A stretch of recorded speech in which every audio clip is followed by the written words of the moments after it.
பூங்காற்று திரும்புமா அடுத்த வர எபிசோடில் பார்த்தீங்க அப்படின்னா, இந்த மாரி வந்து வீரபத்ரன் வந்து அவங்க மாமியார் கிட்ட வந்து எனக்கு முட்டை தோசை போடுங்க, இந்த தோசை போடுங்க அப்படின்னு சொல்லிட்டு மாத்தி மாத்தி ஹோட்டல்ல ஆர்டர் பண்ற மாரி பண்றாங்க. உடனே ஆனந்தியோட அம்மா ரொம்பவே டென்ஷன் ஆயி, "என்ன என்னமோ ஹோட்டல்ல ஆர்டர் பண்ற மாரி இது வேணும், அது வேணும்னு ஆர்டர் பண்ணிட்டு இருக்கீங்க. உங்களுக்கு இந்த மாரிலாம் சாப்பிடணும்னா போய் வெளிய போய் சாப்பிடுங்க. இனிமேலாம் இங்க சாப்பிடாதீங்க. கோர்ட்ல உங்கள 2 நாள் இங்க இருக்க தான் சொன்னாங்க. உங்களுக்கு ஒண்ணும் நாங்க சேவை செய்யணும் அப்படின்லாம் ஒண்ணும் சொல்லல. ஒழுங்கா வெளிய போய் சாப்பிடுங்கன்னு" சொல்லிட்டு கோவமா பேசிடுறாங்க. என்னைக்கும் கோவமா பேசாத அவங்களே கோவமா பேசினாங்கன்னு பார்த்தீங்க அப்படின்னா, ஆனந்தியோட அப்பாவுக்கு ரொம்பவே சந்தோஷம். அதுக்கப்புறம் நான் வெளியவே சாப்பிட்டுக்கிறேன்னு சொல்லிட்டு வீரபத்ரனும் கிளம்பிடுறாங்க. இன்னொரு சைடு வந்து தன்னோட வாழ்க்கைய எப்படி வந்து வீரபத்ரன் கிட்டேருந்து காப்பாத்த போறோம் அப்படின்னு சொல்லிட்டு ஆனந்தியும், அவங்க கூட வேலை பார்க்குறவங்களும் வந்து யோசிச்சுக்கிட்டே இருக்காங்க. என்ன யோசிச்சுமே ஐடியா கிடைக்கல.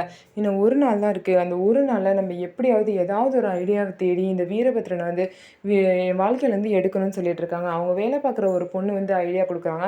இந்த மாரி அவன் வீட்ல தானே இருக்கான். அப்ப எல்லாரும் சேர்ந்து அவன கட்டி வச்சு, "உண்மைய சொல்றியா? இல்ல உன்ன கொலை பண்ணட்டுமான்னு?" மிரட்டி அவன்கிட்ட உண்மைய வாங்கலான்னு சொல்றாங்க. ஆனா இந்த ஐடியாலாம் செட் ஆகாது அப்படின்னு சொல்லிட்டு ஆனந்தி வந்து நினைக்கிறாங்க. ஏன் அப்படின்னா, அவன என்னதான் வந்து டார்ச்சர் பண்ணாலும் நடிச்சே வந்து எல்லாத்தையுமே மயக்கிருவான். அதனால அவன்கிட்ட இந்த மாரிலாம் வேலைக்கு ஆகாதுன்னு சொல்லிட்டு ஆனந்தி சொல்றாங்க. ஸோ இதுக்கப்புறம் கரெக்ட்டா எப்படி யோசிச்சு வீரபத்ரன தன்னோட வாழ்க்கையிலருந்து டிவோர்ஸ் பண்ணி நல்ல வாழ்க்கைய வாழ போறாங்க ஆனந்தி அப்படிங்கிறத பொறுத்திருந்து பார்க்கலாம். நம்ம வீடியோ உங்களுக்கு பிடிச்சிருந்தா நம்ம வீடியோவ லைக் பண்ணிக்கோங்க. நம்மளோட சேனலை மறக்காமல் சப்ஸ்கிரைப் அண்ட் ஹைப் பண்ணிவிட்டு பாருங்கள்.